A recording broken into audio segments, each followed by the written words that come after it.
The gates stand at the end of a winding drive in northeast Atlanta, iron worked into patterns that speak of an era when craftsmanship was a form of power.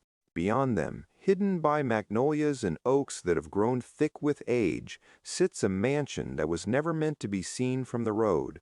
Briarcliff, they called it, and the name suggests something pastoral, something gentle. But the house that bears that name was built in 1922 by a man who understood that wealth was not merely about comfort, but about control, about shaping the world according to a vision that only unlimited resources could realize. Asa Candler Jr.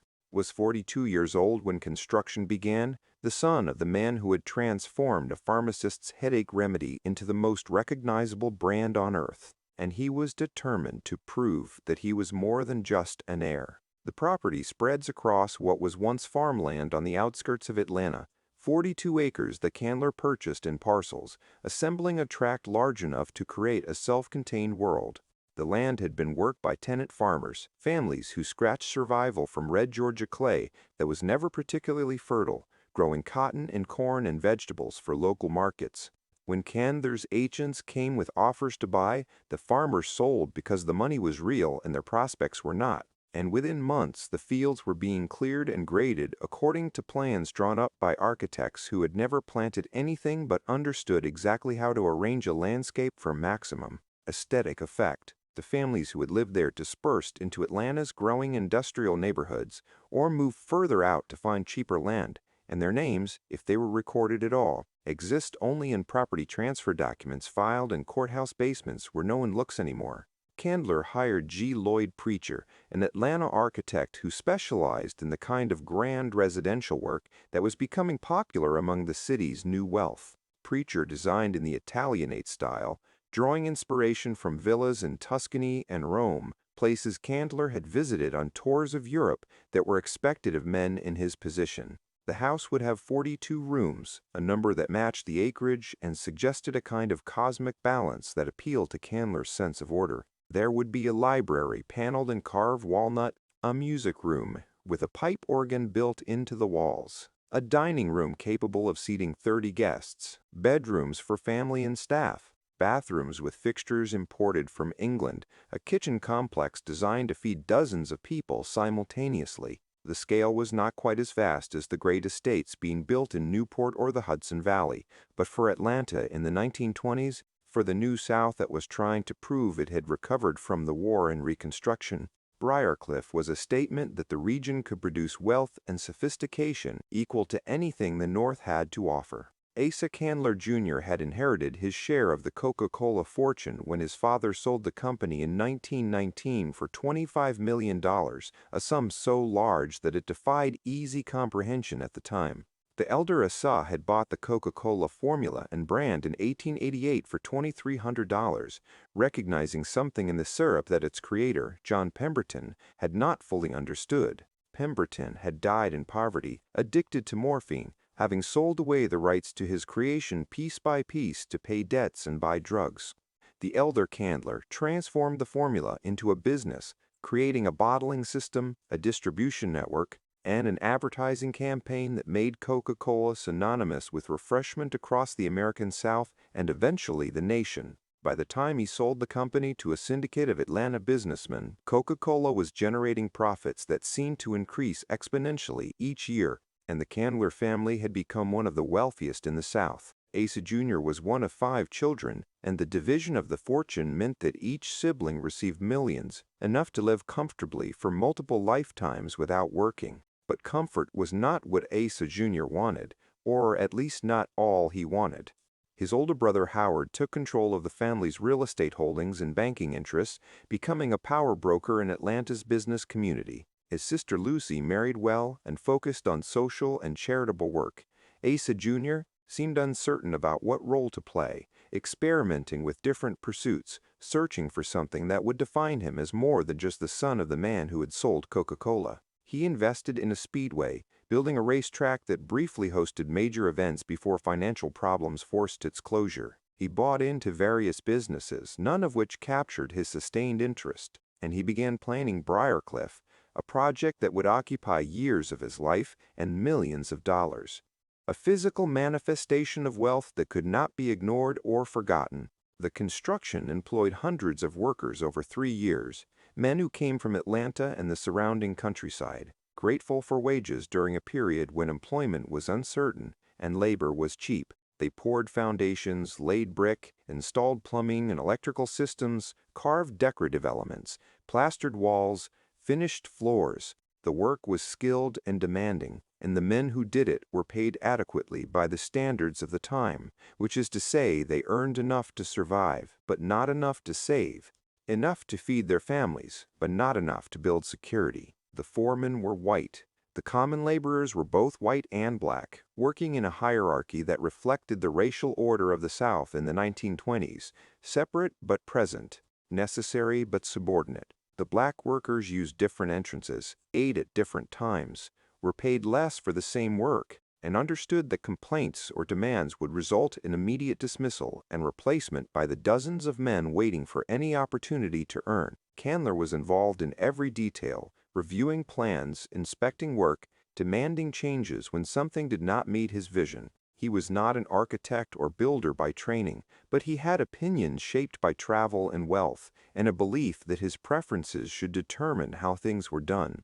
The organ in the music room was custom built, its pipes arranged to fit the specific dimensions of the space, voiced to produce the exact tonal qualities Candler wanted. The library's walnut paneling was carved by craftsmen brought from New York, men whose entire careers were devoted to ornamental woodwork, who could create scrolls and flourishes and hidden details that most people would never notice, but which signified quality to those who understood. The grounds were designed by William Marquis, a landscape architect who had trained at Cornell and understood how to create gardens that looked natural while being entirely constructed. Carefully orchestrated arrangements of native and exotic plants that suggested both the wildness of Georgia and the refinement of European estate grounds. The house was completed in 1922, and Candler moved in with his wife Florence and their children, establishing Briarcliff as the family seat, the place from which they would operate within Atlanta society. The parties they hosted were elaborate, drawing Atlanta's elite, businessmen and their wives, politicians, educators, anyone whose presence confirmed the Candler's position at the apex of the city's social hierarchy. The dining room table would be set with china and crystal, the menu planned weeks in advance, the service executed by staff trained to be invisible until needed. The guests would arrive in cars driven up the winding entrance, would be received in the grand hall, would move through the house admiring the art and furnishings, would eat and drink and make conversation that was pleasant and empty and entirely necessary for maintaining the social networks through which power operated. The staff who made these events possible lived on the estate in quarters that were comfortable by the standards of domestic service, but clearly separated from the family spaces. Maids cleaned the 42 rooms, footmen served meals, cooks prepared food, gardeners maintained the grounds, chauffeurs drove the cars, housekeepers coordinated everyone's work. The number varied but averaged around 20 people, their lives organized around the needs and schedules of the Candler family. They were paid monthly, given room and board, expected to be available at all times except their designated half-days off. Some stayed for years, developing relationships with the family that had elements of loyalty and affection, but were fundamentally constrained by the employer-servant dynamic. Others stayed briefly, found the work too demanding or the isolation too complete, and moved on to other positions or different work entirely. Their names appear in household account books, payments recorded next to duties performed, but their thoughts and experiences were not considered worth documenting. Candler's vision for Briarcliff extended beyond the house itself to the entire property. He built a golf course, 9 holes, winding through the estate's acreage, a private course for himself and his guests. He constructed greenhouses to grow orchids and tropical plants, creating controlled environments where species from around the world could survive Georgia's climate. He installed a swimming pool, one of the first private pools in Atlanta, fed by artesian wells that provided constant fresh water. He created a small zoo, collecting exotic animals as wealthy men of the era often did. Peacocks and deer, and at one point a pair of bears that were kept in an enclosure near the property's edge. These were not practical additions. They generated no income and served no purpose beyond pleasure and display.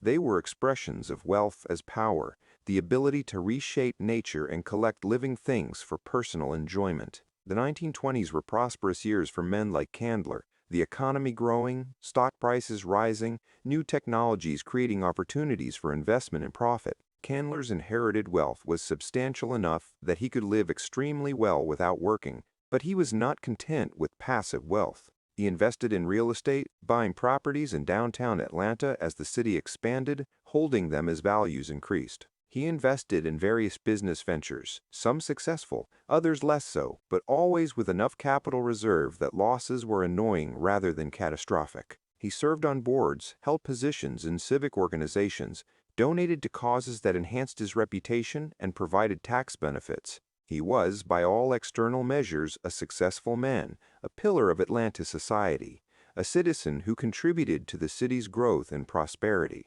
But there were complications, fractures in the facade that were visible to those who looked carefully. Candler's marriage to Florence was troubled, strained by incompatibilities that wealth could mask but not resolve. They lived in the same house, appeared together at public events, maintained the appearance of a successful partnership, but privately they occupied different worlds. Florence spent time in the music room, playing the organ, hosting smaller gatherings of women interested in culture and charity.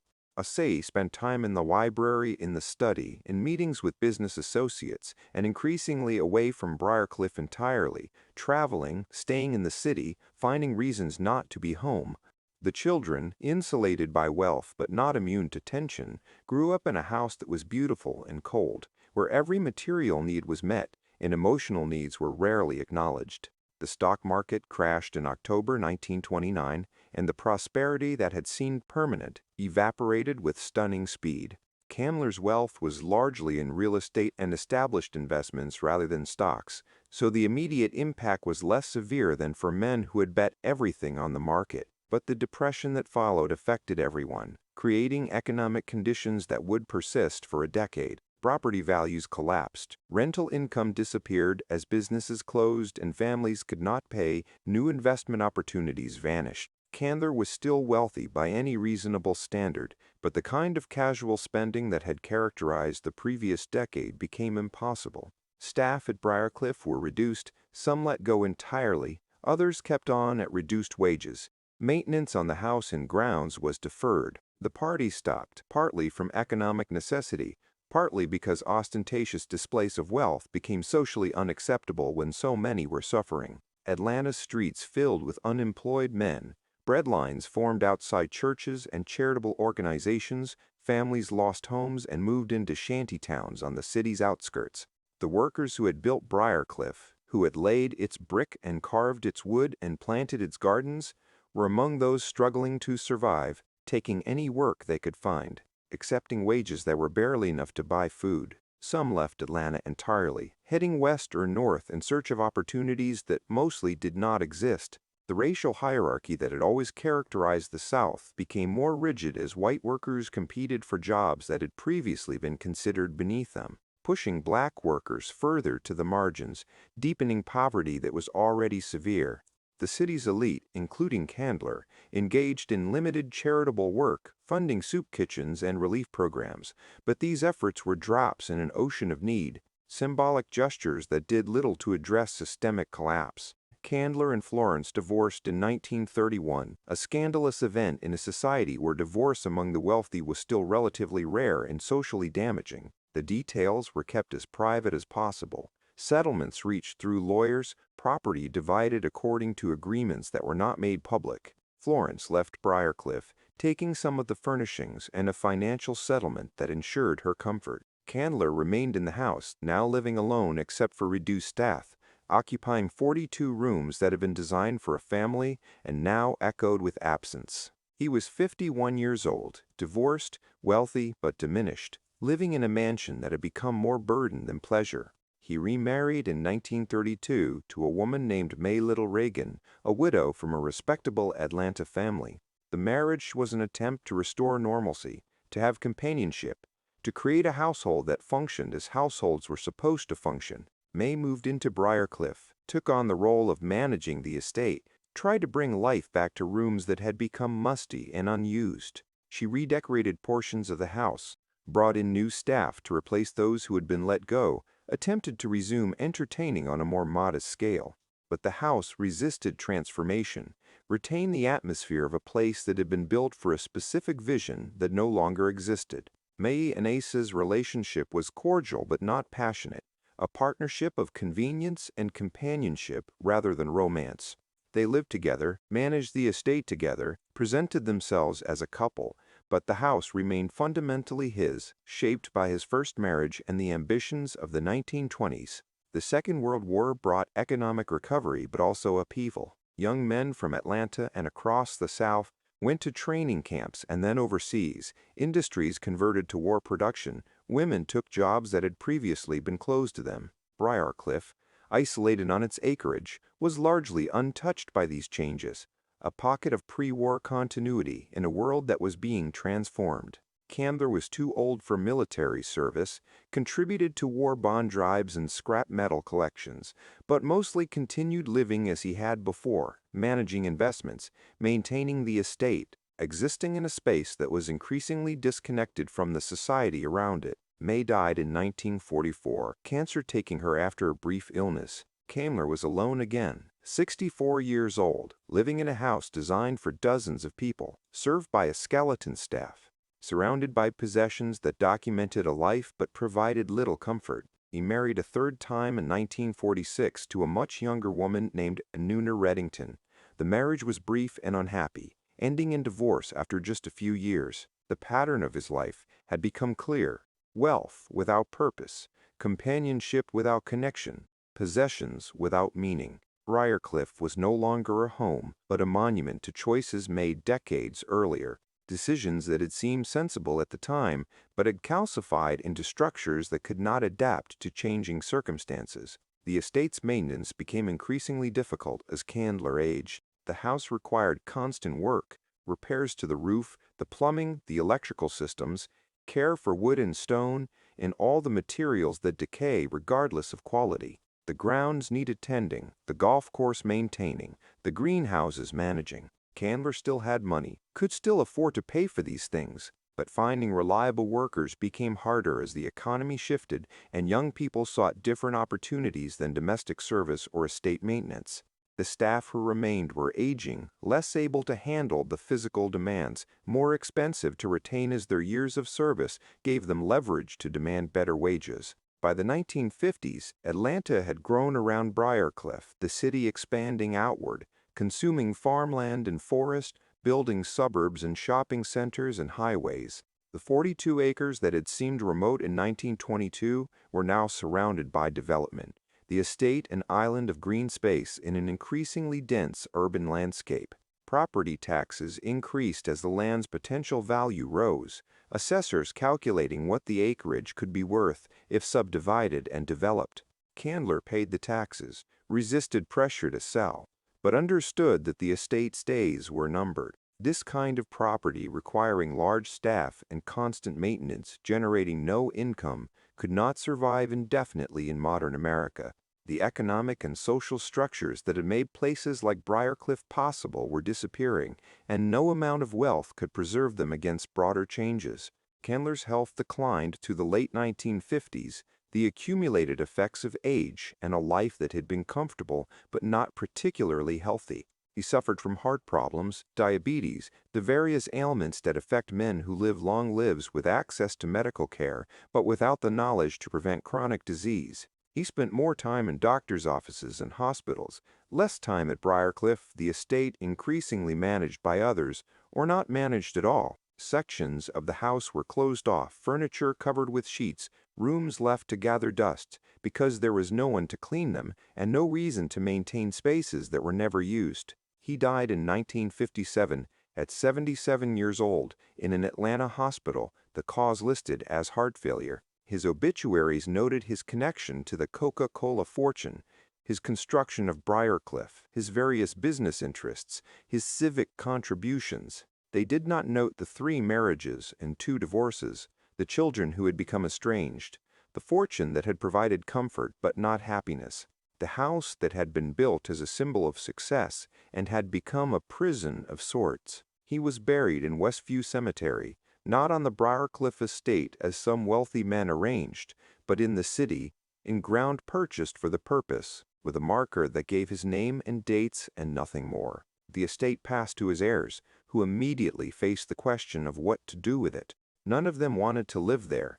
The house was too large, too expensive, too associated with a way of life that no longer existed. They could not afford to maintain it, even with inherited wealth, the annual costs of staff and upkeep and taxes exceeding any reasonable personal budget. The obvious solution was to sell, but finding a buyer for a 42-room mansion on 42 acres in suburban Atlanta was not simple. The property was too large for most individual buyers, too expensive for institutions that might want it, too specialized for commercial development without extensive modification. The estate sat empty for several years, the house deteriorating, the grounds growing wild, vandals breaking windows and stripping fixtures that had value.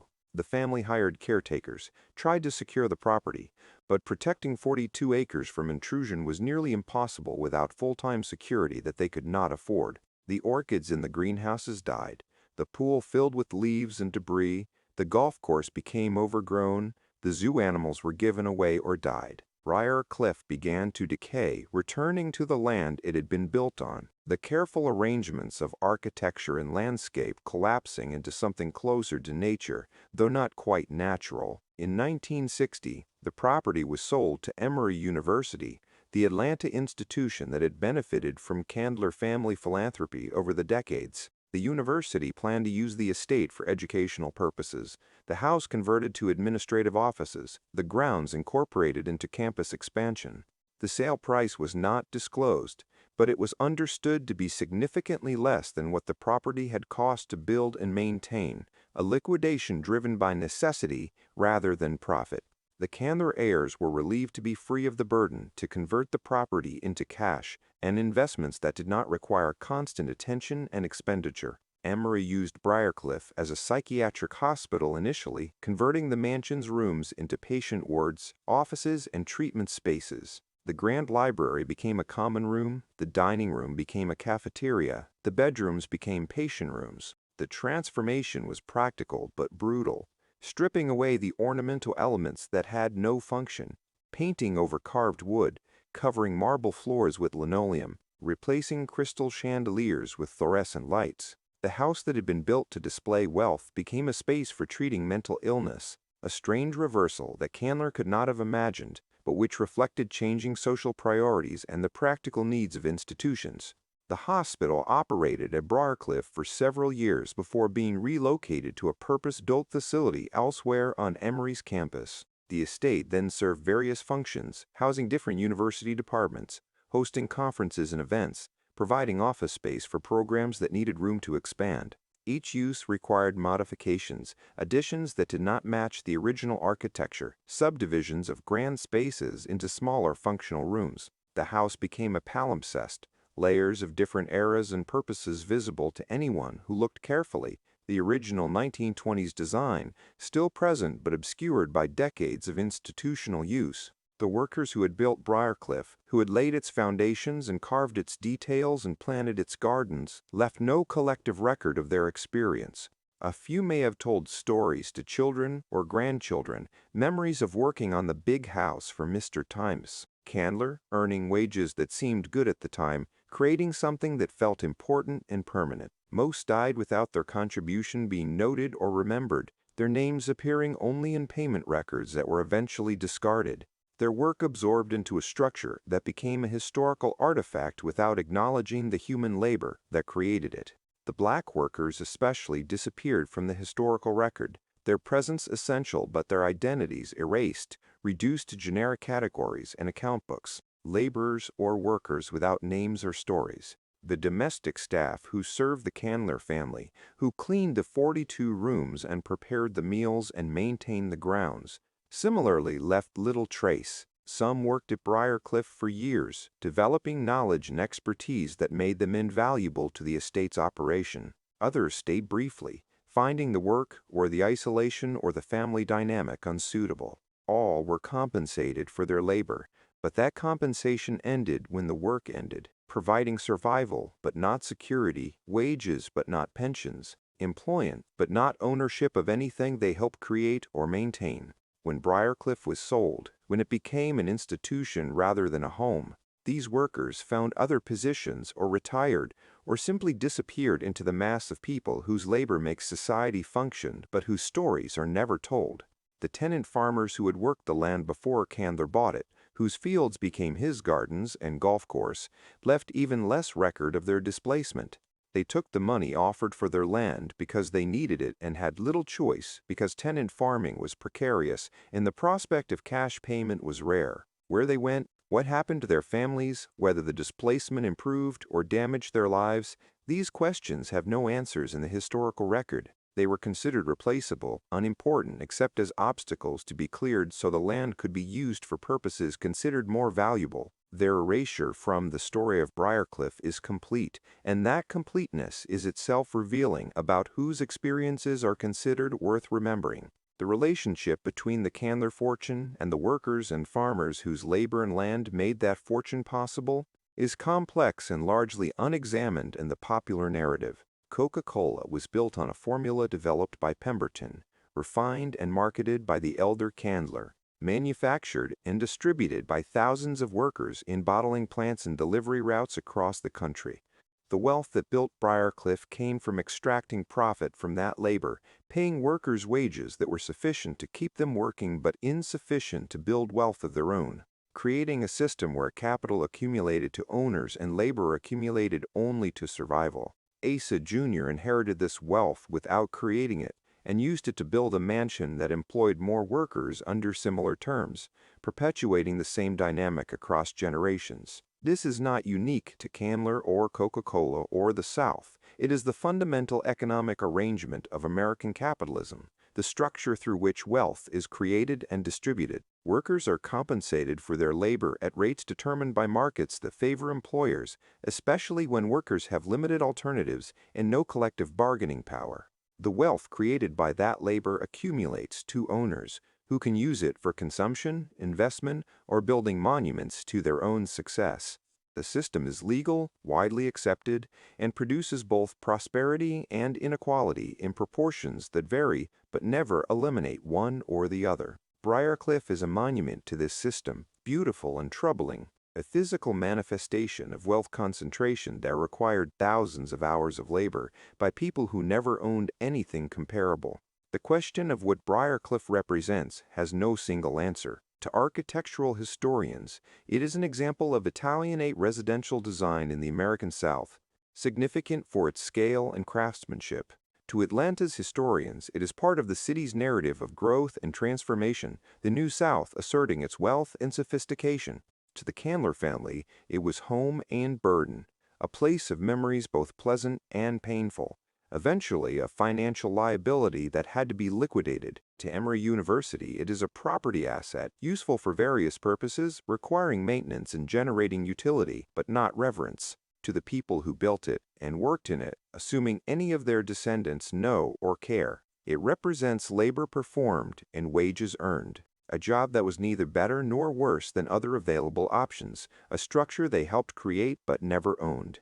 The estate today is still owned by Emory, still used for various university purposes, the house and grounds maintained to a standard that preserves function but not grandeur. Visitors can walk the grounds during certain hours, can see the exterior of the house, though most of the interior is not accessible. The spaces where Candler lived and entertained are now offices and meeting rooms, walls painted institutional colors, floors covered with commercial carpet, ceilings fitted with modern lighting and HVAC systems. The organ is gone, removed decades ago when the music room was converted to other use. The library's carved walnut paneling remains, protected as a historical element, but the books are gone, replaced by filing cabinets and desks.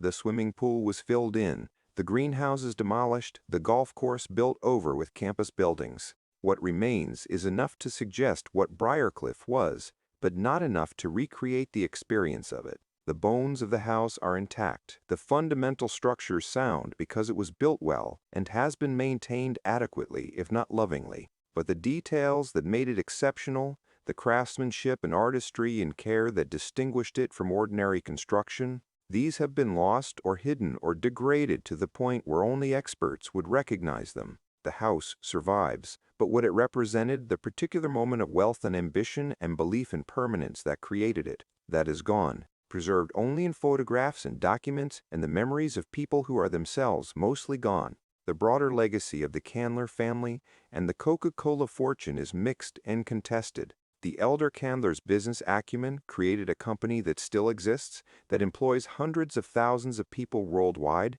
that generates billions in annual revenue.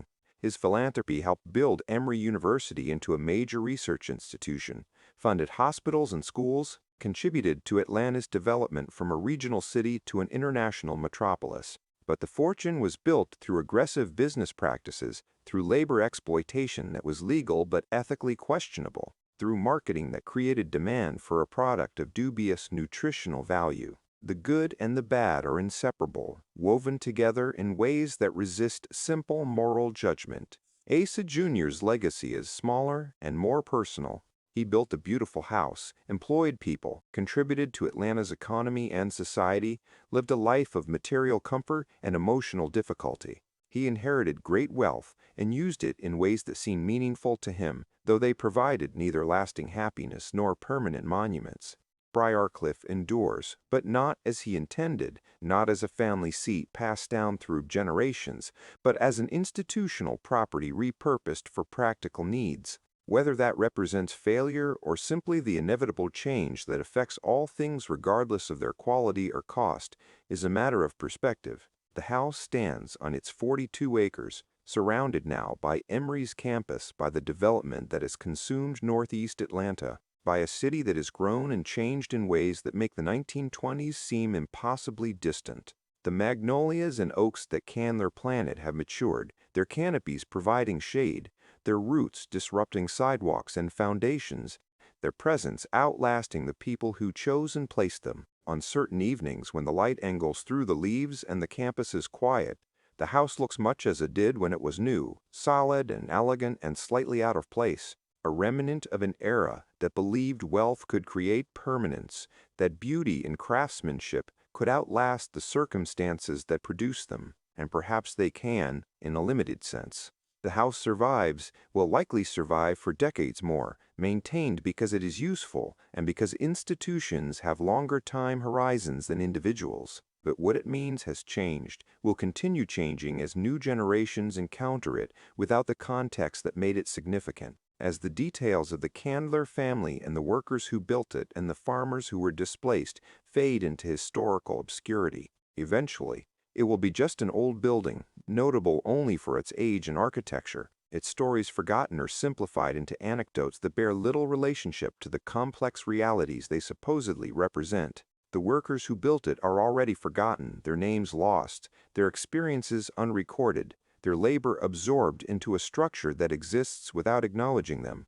The staff who maintained it are similarly erased, remembered if at all, as generic servants rather than individuals with their own lives and struggles. The farmers whose land it occupies are completely gone from memory, their displacement so thorough that even locating evidence of their existence requires archival research that almost no one bothers to conduct. This erasure is not accidental. It is structural, built into how we remember and what we choose to preserve. Buildings endure, sometimes. The people who created them, especially if they were poor or powerless, disappear. Briarcliff stands as monument and warning, beautiful evidence of what wealth can create and what it costs, who benefits and who is forgotten, what endures and what vanishes regardless of its importance to the people who lived it. The house will outlast everyone who built it, everyone who lived in it, everyone who worked in it, and that survival will be presented as success, as preservation, as honoring history. But whose history is being honored, and whose is being erased? These are questions that the house itself cannot answer, and that most visitors will never think to ask. The mansion remains elegant and empty of its original purpose, serving new functions that Candler never imagined, waiting for whatever comes next, patient and indifferent and slowly, inevitably, returning to the earth from which it was made.